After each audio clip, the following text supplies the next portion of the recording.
श्री कृष्ण। राधे राधे। हर साल हिंदू परंपरा के अनुसार भैया पंचमी का त्यौहार सावन मास के कृष्ण पक्ष की पंचमी तिथि को मनाया जाता है। इस दिन बहनें अपने भाई की मंगल कामना के लिए पूजा करती हैं।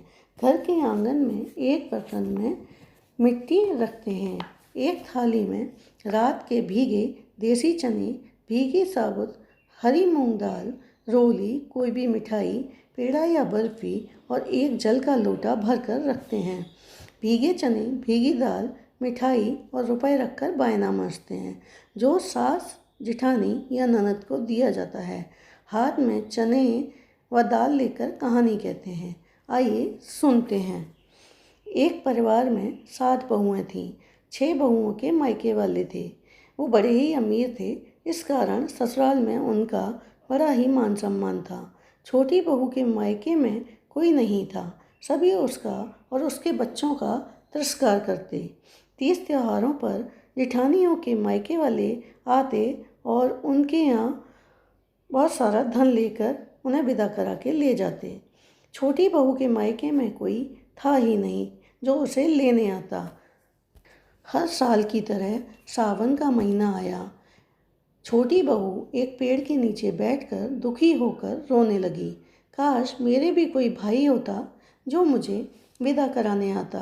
मैं उसके लिए पूजा करती, राखी बांधती। एक सर्प बहुत देर से उसका रोना सुन रहा था। उससे रहा नहीं गया। वह पास में आया और बोला, बहन क्यों रो रही हो, क्या बात है? तब उसने सारी बात उस सर्प को बता दी। अब सर्प को उस पर बड़ी दया आई।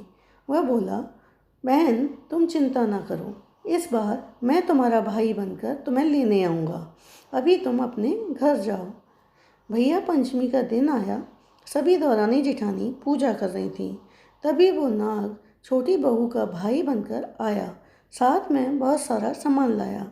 आकर बोला, बहन मैं तुम्हें लेने आया हूँ। सास कहने लगी, इसके तो कोई भाई नहीं है, फिर ये कहाँ से आया? तब वो भाई बोला कि माताजी मैं परदेश से लौटा हूँ, इसलिए आप मुझे नहीं जानती। उसके कहने पर सास ने छोटी बहू को उसके साथ भेज दिया। थोड़ी दूर ही पहुँचे थे, सांप कहने लगा, बहन तू तो जानती है कि मैं एक सांप हूँ, इसलिए तू मेरी पूँछ पकड़ ले और मेरे पीछे पीछे चली आना, डरना मत। बहन ने सांप की पूँछ पकड़ ली। घर पहुंची तो उसने देखा वहाँ तो बहुत सारे महल बने हुए हैं। उनकी माँ दूध ठंडा करके सब सर्पों को पिलाया करती। एक दिन वह बोली, माँ आज मैं सब भाइयों को दूध पिलाऊंगी। माँ बोली, अगर दूध गर्म रह गया तो ये सब तुझे काट लेंगे। वो बोली, नहीं आज तो मैं ही इन्हें दूध पिलाऊंगी। अब क्या था, गर्म दूध पर ही उसने घंटी बजा दी। घंटी की आवाज़ सुनकर सभी सर्प आ गए।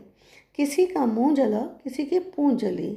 अब तो सब क्रोधित होकर उसे खाने को दौड़े। तब जल्दी से माँ ने सबको रोक लिया और कहने लगी, कोई अपनी बहन को भी खाता है क्या? जैसे आई है वैसे ही खुशी खुशी विदा कर देना। सावन का महीना खत्म हुआ। उसका पति बुलाने आया। उन्होंने बहुत सारा धन देकर उन्हें विदा किया। विदा करा के आधी रास्ते ही पहुँचे थे तो पति कहने लगा, मैं अपनी धोती वहीं भूल आया। तब बहू बोली, मेरी माँ ने इतना दिया है, धोती रह गई तो कोई बात नहीं।